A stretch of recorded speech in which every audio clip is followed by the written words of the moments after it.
हम कायर हैं, हम ऊंच नीच में बटे हुए हैं, हमारे अंदर लालच भरा हुआ है। और शायद दुनिया की हम एकमात्र कौम हैं कि इतनी ठोकरें खाने के बाद नस्ल दर नस्ल हमारे पुरखे पूरे 700-800 साल की गुलामी में उनके साथ क्या क्या नहीं हुआ होगा, क्या क्या नहीं हुआ होगा। कुछ ने समझौता किया होगा, कुछ ने कुछ अलग तरीके से लड़ाई लड़ी होगी, लेकिन आज जब हम 100 करोड़ की हालत में हैं तो हम गिनती में तो 100 करोड़ हैं, लेकिन 20-25 करोड़ लोग इस देश में, कश्मीर के अंदर उनकी मेजॉरिटी थी। उन्होंने ना तो न्यायालय की चिंता की, न फौज की चिंता की, न पुलिस की चिंता की, न संसद की चिंता की, न 100 करोड़ की गिनती से डरे, और उन्होंने 5 लाख कश्मीरी हिंदुओं को मजहब के नाम पे, कलमा का नाम पढ़ पढ़ के, मस्जिदों से अजान दे करके उन्होंने आपको मार काट के निकाल दिया और 2500 लोगों की हत्याएं और रेप कर दी। पूरा देश मौन रहा। औरंगजेब ने क्या किया और बाबर ने क्या किया ये तो समझ में आता है कि हमने दूसरों से सुना, लेकिन 1990 19 जनवरी को कश्मीर में क्या किया ये बात पूरी दुनिया के, हिंदुस्तान के कोने कोने में क्यों नहीं गई? क्योंकि हम सब अपने स्वार्थ में लिप्त हैं। हम कहते तो बड़ी बड़ी बातें हैं, लेकिन कहने और करने में बहुत फर्क है। लिहाजा जो चुनौती है मेरे सामने कि अगर बाबा विश्वनाथ का मंदिर, जहां महादेव अलग रखे हैं और नंदी अलग है, वहां कितनी पूजा करने चले जाइए, वहां कितनी प्रसाद चला दीजिए, पूजा एक्सेप्ट नहीं होगी। भगवान भी अपने कायर, डरपोक पूजा करने वालों का साथ नहीं देता। वो भी रोज आपको एक रास्ता दिखाता है, हर रोज आपको रास्ता बताता है, लेकिन हमारा लालच तेरा मेरा इतना बड़ा है कि हम उस भगवान के जिसके दर्शन करने जाते हैं वो भी देखता होगा कि उसके मानने वाले, उस पे आस्था रखने वाले कितने कमजोर हैं कि ये मुझे सही जगह पे नहीं रख पाए तो मैं इनको क्या दुआएं दूं। वो रोज आपके पुरुषार्थ को जगाता है, वो सब कुछ करता है, लेकिन हम कहते हैं ये काम कोई और करेगा, सरकार करेगी, न्यायालय करेगा, FIR कर दी है हमने, बस अब तो चलता रहेगा, हमारा तो ये काम है, बस हमें तो अपनी ढपली बजाते रहना है। लिहाजा राम मंदिर का निर्माण कल से शुरू हो जाएगा, लेकिन 1669 में जिस आतंकवादी जिहादी मुसलमान मुगलों के नाम पे औरंगजेब आया था, जिसने काशी के मंदिर के अंदर जो कुछ किया है तांडव, उस मूर्ति को सही जगह भी रखा जाना चाहिए। इसके लिए 500 साल अगर आप समझते हैं तो ये बड़ी मूर्खता होगी। इसका टारगेट बनाइए, जन जन को बताइए। ये नहीं होगा कि भाई हमने मंदिर हो गया बस, अब फिर हम लोग अपने ढोल मजीरा लेके घूमते रहेंगे, फिर बात खत्म हो जाएगी। क्योंकि आप अगर ढोल मजीरा लेके घूम रहे हैं तो ये मत समझिए कि दूसरे भी ढोल मजीरा लेके घूम रहे हैं। दूसरों ने अपने इरादे साफ कर दिए हैं। आपको पता है क्या क्या कहा जा रहा है, खुलेआम टेलीविजन पे कहा जा रहा है।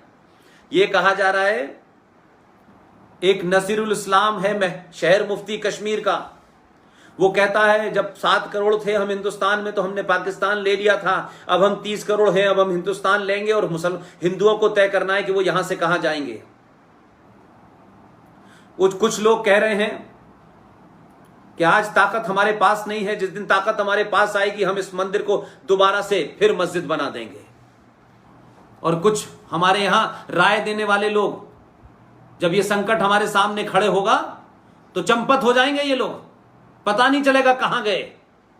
तो जिनको राय देने का शौक है वो तो चले जाएंगे मर के, लेकिन आने वाली नस्लों को फिर दोबारा से इसी गंगा जमुना तहजीब, ये भाईचारा, सारे धर्म बराबर हैं, धर्म कोई भी शांति का संदेश देता है, ये झूठ और मक्कारी के नारे फिर लगना शुरू हो जाएंगे।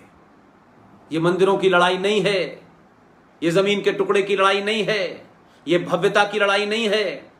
ये लड़ाई भारत की संस्कृति की लड़ाई है कि यहां बाबर की मानसिकता, औरंगजेब की बलात्कारी मानसिकता, लूट की मानसिकता, 1400 साल पहले टेंट से निकल के आने वाला वो मजहब जिसने लूटा है, खसोटा है, पूरी दुनिया के अंदर आतंक मचाया है, दुनिया की सभ्यताओं को कोई एक बटन और एक सुई बना के नहीं दी है, ये उसके बीच का झगड़ा है। इसके लिए मंदिर नहीं बचाएंगे, ये मंदिर नहीं लड़ने के लिए आएंगे।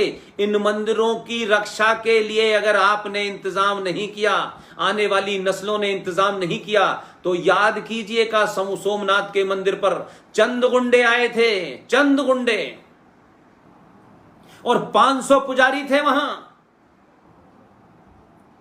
सब घंटा बजा रहे थे, महादेव प्रकट हो, महादेव प्रकट हो, महादेव प्रकट हो। इसलिए कि वो महादेव की शक्ति का असल मतलब तो भूल गए। और वैसे ही जैसे आज की मानसिकता है, ये सरकार करेगी, ये काम मोदी करेगा, ये अमित शाह करेगा, ये फौज करेगी, ये पुलिस करेगी, हम कुछ नहीं करेंगे, ऐसे ही उनके अंदर की शक्ति समाप्त हो चुकी थी। पैसा और चढ़ावे से ज्यादा उनका कोई काम नहीं था। और जब महादेव प्रकट नहीं हुए, महादेव अपनी शक्ति आपके अंदर देते, लेकिन आप तो पहले ही शक्तिहीन हो चुके थे, क्योंकि आप मंदिर के पुजारी तो थे, लेकिन आपने पुरुषार्थ पैदा नहीं किया, समाज को तैयार नहीं किया, समाज को मजबूत नहीं किया, अपने आप को और अपने परिवार को मजबूत किया। वो परिवार वाले आए नहीं, 500 पंडे भाग गए, गौरी महमूद गजनबी ले गया लूट के, और फिर सालों तक पड़ा रहा खंडर, कोई नहीं आया। ऐसे लोगों की मदद कोई नहीं करता है। ये भगवान राम का मंदिर अरबों खरबों रुपए में बने, लेकिन ये जो कहा जा रहा है, देखिए साहब यहां तो सेकुलरिज्म है, यहां तो 200 मुसलमान फूल बेचते हैं। अरे वो बिजनेस करने आए हैं, फूल बेचने से उनकी आस्था नहीं हो गई। टेंट वाला मुसलमान के जाता है तब भी टेंट लगाता है, हिंदू के यहां जाता है तब भी टेंट लगाता है, दोनों की बारातों में लगाता है। इसलिए टेंट वाले का कोई धर्म नहीं होता, उसको पैसा कमाना है। तो ये फूल वालों का नाम लेकर के कहा जा रहा है यहां तो 200 मुसलमान, वो ऐसा लग रहा है कि वो ये कहें कि हम 200 मुसलमान हैं, हम यहां फूल बेचेंगे, पैसे नहीं लेंगे, हमारी राम में बहुत आस्था है। इसलिए मैंने कहा कि ये मंदिर को सुनिश्चित हो जाए आज ही से, जब कल 12:30 बजे इसका भूमि पूजन हो जाए, तो मंदिर के आसपास जो लोग हमसे किसी कारण से नाराज हो गए हैं, उनका भरोसा जीतिए। मंदिर के दाईं तरफ और बाईं तरफ, मंदिर के द्वार के दाईं तरफ और बाईं तरफ 10-10 दुकानें फूल बेचने वालों में वाल्मीकि समाज को दीजिए। समाज में बदलाव लाने के लिए, समाज में हुई अगर कोई गलती है भी, या हमसे कोई रूठ भी क्या है, उसका भरोसा जीतने के लिए ये 10 दुकानें इधर 10 दुकानें कोई बड़ी चीज नहीं है। हम तो भरोसा जीतने के लिए अरबों खरबों का पैसा दे रहे हैं। हम तो भारत सरकार की हर योजना में 35% उनका रिजर्वेशन है। हमने तो इलीगल तरीके से माइनॉरिटी करेक्शन कमीशन के द्वारा करोड़ों करोड़ों रुपया भारत के हिंदुओं के टैक्स से पे निकलने वाला भी उन जिहादी मुसलमानों को जा रहा है। हमने तो करोड़ों रुपया इस देश के मदरसों को भी दिया जा रहा है जहां से जिहादी पैदा होते हैं। इसलिए मंदिर के निर्माण से पहले या उसके साथ साथ दोनों तरफ 10-10 दुकानें निश्चित कर दी जाएं कि दलित परिवारों को दी जाएंगी, यही फूल बेचेंगे। इससे समाज में, सनातन में एक समरसता बढ़ेगी, उनका भरोसा आप जीतेंगे। दुनिया में उनके ऊपर बड़े कष्ट आए, हम कहते तो हैं कि हम अपर कास्ट हैं, लेकिन हमने हर समझौता किया। कश्मीर के 200 वाल्मीकि 1957 में गए, उनसे कहा गया कि सिर्फ शेख साहब की गंदगी आप उठाएंगे और कोई काम नहीं करेंगे।